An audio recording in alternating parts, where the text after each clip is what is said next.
Salamat sa bagong araw, Lord. Panginoon, maraming salamat sa bagong araw na ito. Maraming salamat sa masarap na tulog. Maraming salamat sa masarap na pahinga.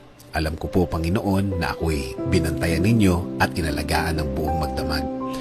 Haharapin ko po, Lord, ang araw na ito na puno ng pag-asa sa aking puso't isipan, sa aking buong pagkatao, sa aking buong araw ngayon. Alam ko po, Lord, na hindi mo akong iiwan ngayong araw na ito at patuloy niyo akong sasamahan at bibigyan ng guidance.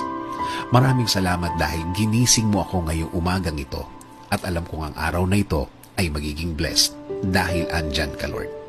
Punuin niyo po, Lord, ng kasiyahan o joy ang aking puso. Ipaalala niyo po sa akin kung gaano ako ka-blessed sa araw na ito.